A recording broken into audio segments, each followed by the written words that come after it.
Let's get educated. That's why we're here, to bring you the stories impacting K-12 classrooms and college campuses. It's time for a little education.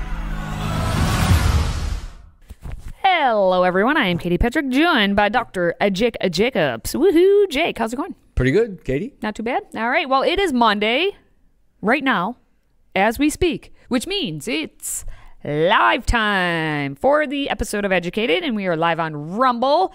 So if you could, we'd appreciate if you would follow us at rumble.com/Freedom Project. And you go there, you can keep up with all of our daily content. Now we're going to start out in California, where there is a teacher who is giving extra credit to students who do not use the bathroom during class. And apparently the internet that's full of parents is kind of, they're a little peeved about it. You know what I'm saying? You cleaned it up.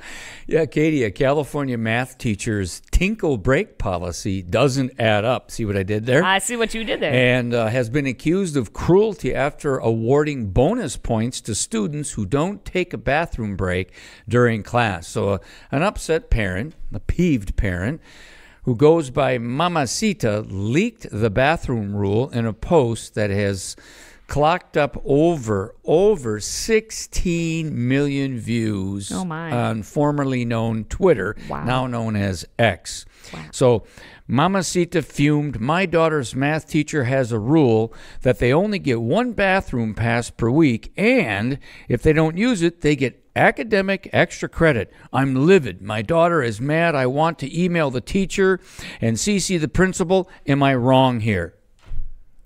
So, of all the things that parents get mad at teachers about, bathroom policy apparently is a hot button issue. I don't know why, I guess. Jake, you were a teacher for many a year. What was your bathroom policy? Actually, I had a sign-out sheet, and they had to carry this this big, long, it's like a baseball bat. It was something that had the key in case the bathroom was, sometimes they would be locked. It all would depend. Yep. No. But the point is, I had a policy that it wasn't punitive. If I saw somebody taking advantage of it, then I might say, "Can I see you after class?" and say, "Look, you've been going to the bathroom quite a bit lately." But by the way, a lot of times what I did in the beginning of the year, I would look up their medical information because we had access to it to see if they possibly had these types of problems. Almost always they didn't. It was a rendezvous point or a place to goof around, believe it. And every time we had, events at the school or we had mass, I was constantly the last teacher that would check the bathroom because, sure enough, there's just someone in there. I would find somebody in there Happened on their to be cell in there. phone. No, Jake, that doesn't happen. The bathrooms are used just for number 1 or number 2. Or if you're a high school teacher or middle school teacher, it's used for getting out of class and sitting in there on their phone. I've caught them. Their legs were up in the air where you couldn't see under the stall. Tricky and monkey. They're on their phones. Look at them go. That's fascinating. So you can see maybe why this kind of blew up all over the place on the internet. And we want to know your thoughts about it. If anyone has their own personal opinions, feel free to chime in on this one. I could see both sides of this story. It really does depend on who are the students. Who's asking? Where are you a teacher? How often do these kids get opportunities to use the restroom? Are you being, and even this teacher, he is not punishing any student. This is, you're getting extra credit if you don't. Yeah. So it's not like you're getting any credit taken away from you.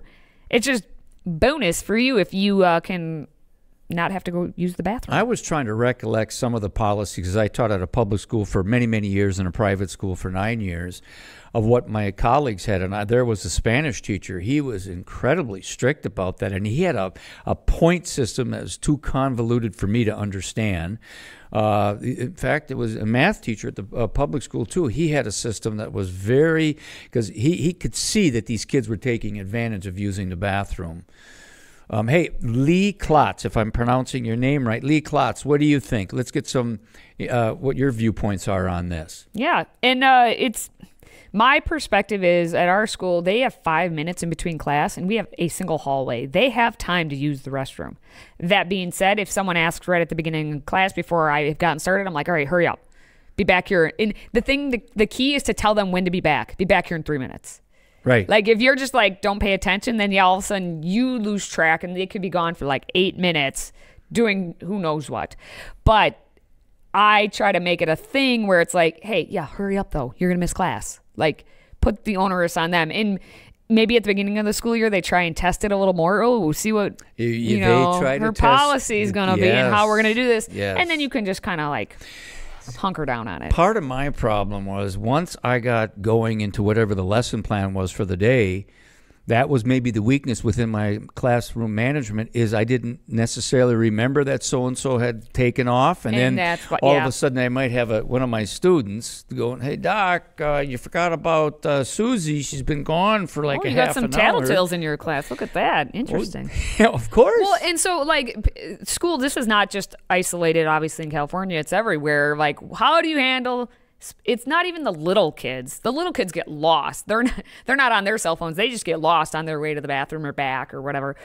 So that's a whole like elementary issue. But for middle school and high schoolers trying to like test the line, we just reported not that long ago on Green Bay how they put big old windows in the bathrooms so that you can see if there's someone in there because now they're going to be known if they are goofing around. And Gamma Val, what do you think about this issue? I'm glad to see you're finally seeing a live podcast, by the way.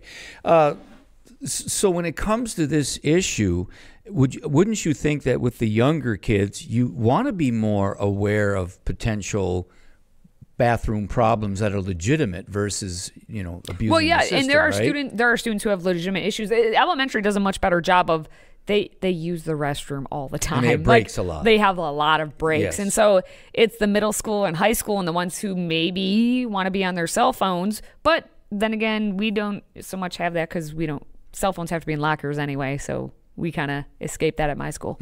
But it is a real issue at a lot of schools. What do you do? And it's always interesting where it's lunch and bathrooms.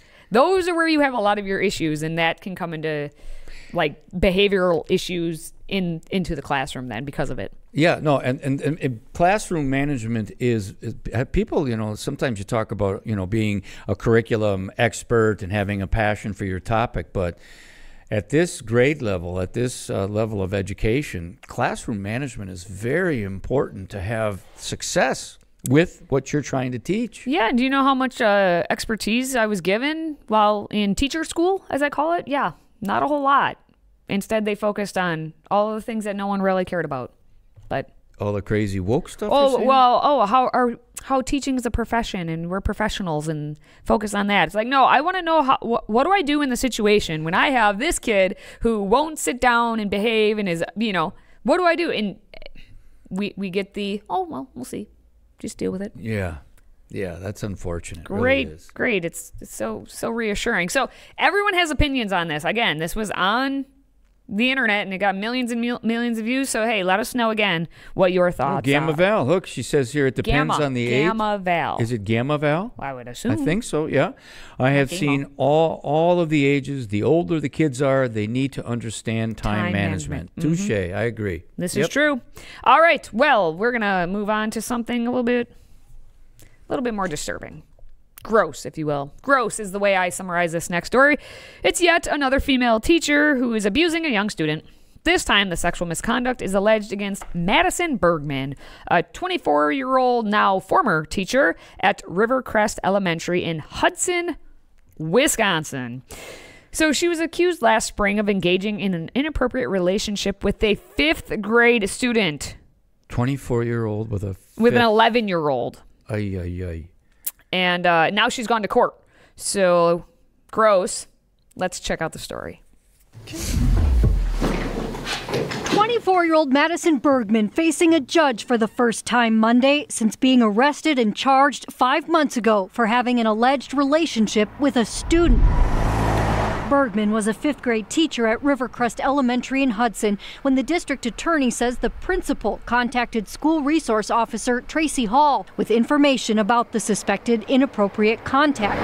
and had proof. You take the stand. That Hall detailed on the stand, answering questions about the more than 33,000 explicit text messages between Bergman and the victim that date back to last year, as well as emails and handwritten notes the state says proves the two touched, kissed, and wanted the relationship to escalate, some of which the boy confirmed in a police interview. How often did he say they'd communicate? Daily. Bergman's counsel, well-known defense attorney Joe Tamburino, tried to argue the state's definition of certain body parts and whether the victim was specifically touched there. Did he ever say that was touched? No. But I already concluded, based upon a number of cases that we cited and we walked through together, that it isn't necessary for that specific word to be used. Bergman faces 10 felony counts, including sexual misconduct, and has since resigned, the judge finding enough evidence that the case will continue. Wow. Yeah, go to prison, stay there. That's all I have to say. Jake, over to you. You have me speechless. I'm just kind of taken aback.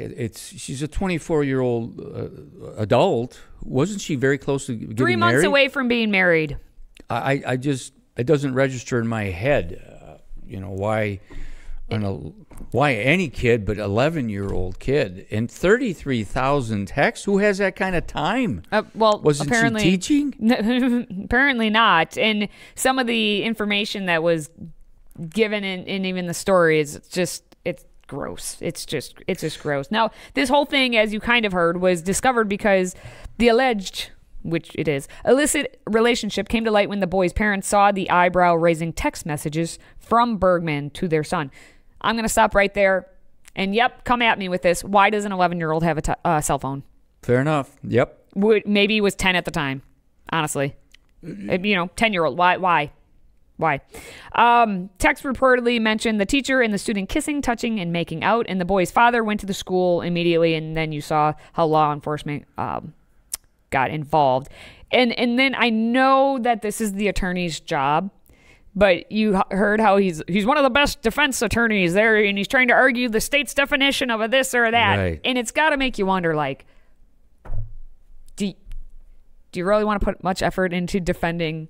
Well, you'd be amazed. I know they are, but Billy Clinton was an attorney, remember, and it all depends on what the definition of the word is. But this is an 11-year-old kid. I That's why I'm concur. like, gosh, I can't take any of it. Now, Bergman has pleaded not guilty to all charges, and this is why she's got the best defense attorney, or one of the best, or supposedly.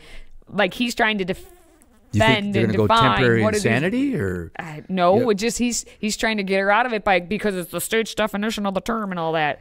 She was released from jail on a $25,000 signature bond, so they don't see her as a flight risk, which you should. Now, wouldn't you say? By the way, if this was a guy, in this particular case, you see this happening a lot. A guy is they're thrown in prison and they throw away the key.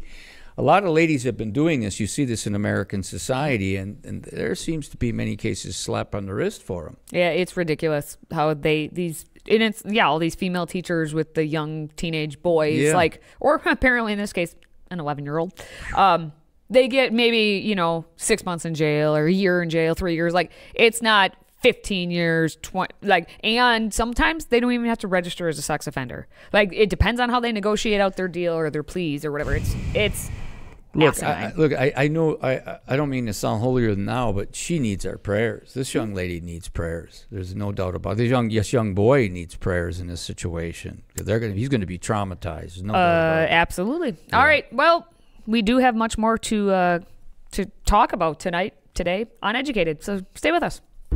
Today's show is sponsored by our friends at MyPillow. Save up to 66% on pristine quality bedding, towels, slippers, signature pillows, and much more when you use the code EDUCATED. That's EDUCATED. Educated. Support this show and a great American company.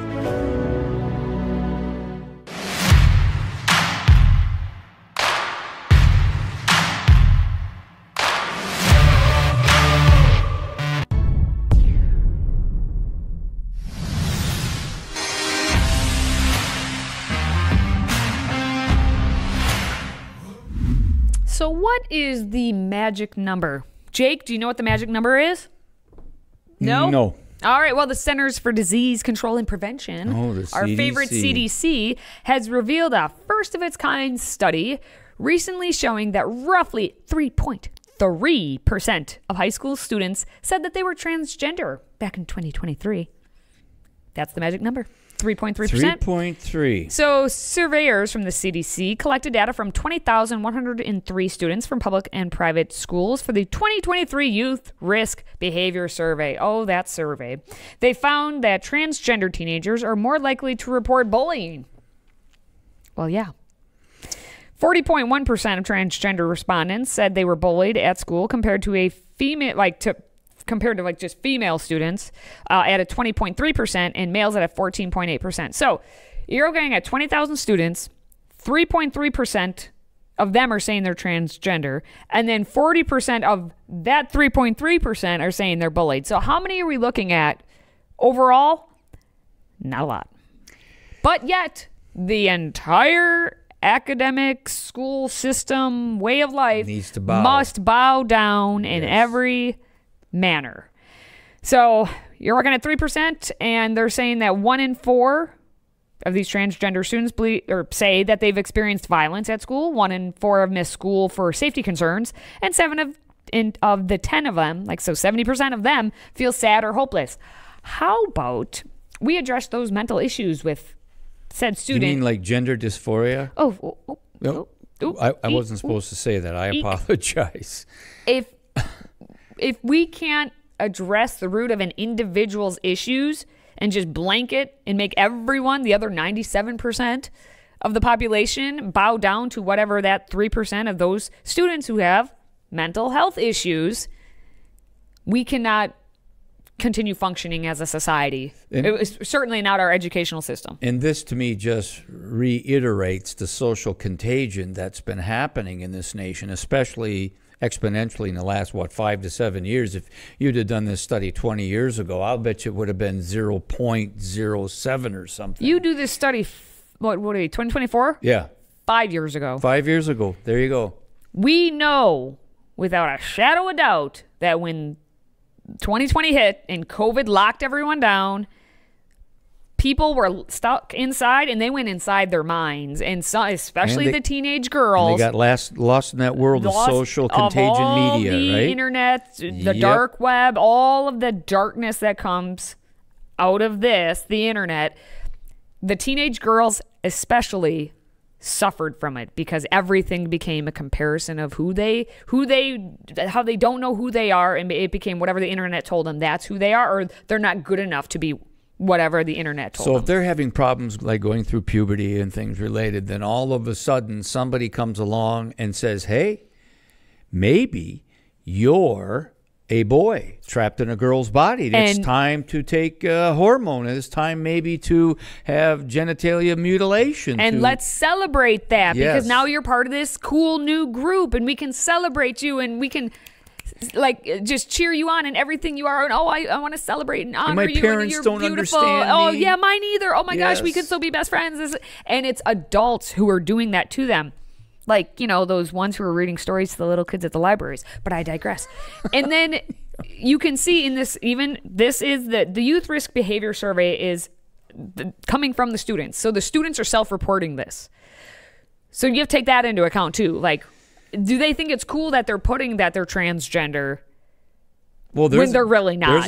There is that. There's a chic coolness to this. There's probably a solid percent right there of people who are being like, I'm just going to say I'm transgender. Because they kind of fit this idea of, by these leftists, these wokocrats, of the oppression. Yep. They're oppressed by the horrible cisgender white guys like Jake Jacobs or other people in the country, right? And then so then you have a commonality, this cultish kind of commonality where these kids are going, yep, we belong to the oppressed group. Yeah. And it's happening, the worst is happening with the females. About 24% of these females said that they have considered suicide, and 11% have attempted it, of these transgenders who they say were born female.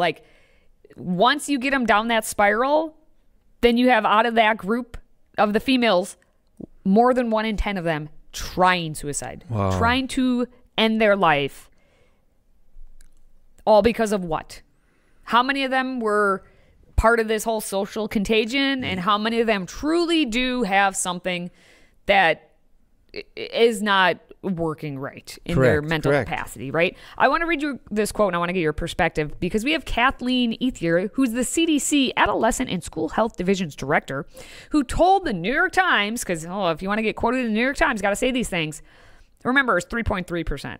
Right. But she's saying we have 5% of young people in the country who, because of the way they identify around their gender, are stigmatized, bullied, made to feel unsafe, feel disconnected at school, and consequently have poorer mental health and higher risk for suicide than their cisgender peers. You know, what gets me in this day and age, it's the cisgender peers are the ones that are stigmatized, attacked, and maligned, and feel like a minority if they dare have an issue with this. If, like I use the word gender dysphoria, you can't even say that term now, because then you're not being sensitive to what they're going through right now. You're reinforcing the phobia that's in the country. I'm waiting for the day when they finally turn on saying mental health as being the term of choice, because like we've latched on to saying mental health. They're gonna soon be like, oh, that's stigmatizing and traumatizing, and they're gonna pull that back, and now it's just gonna be like of different mental capabilities, or so. I don't even know what they're gonna call it, but they will turn that term as well. Perversion of reality and language along the way. Yeah, that's what they do. And think of this: you're dealing with drugs, and you're dealing with the mutilation of genitalia. This is Frankensteinian stuff that is poisoning our youth in America. And Mary Shelley would not be in favor of it, let me tell you. All right, well, we have our Babylon Bee headlines to discuss, and we need your help so we can pick a winner. Stay with us. In 2024, we find ourselves at a pivotal moment where the call for unity, freedom, and a better future echoes louder than ever.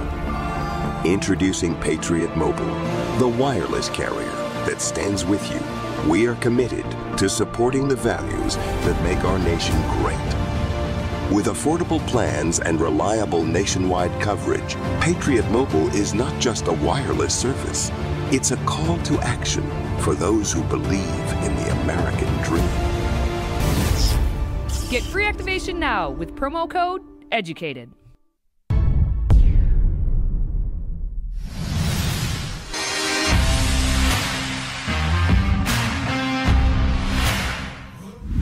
All right, before we wrap things up, let's take a look at everyone's favorite satire site, the Babylon Bee.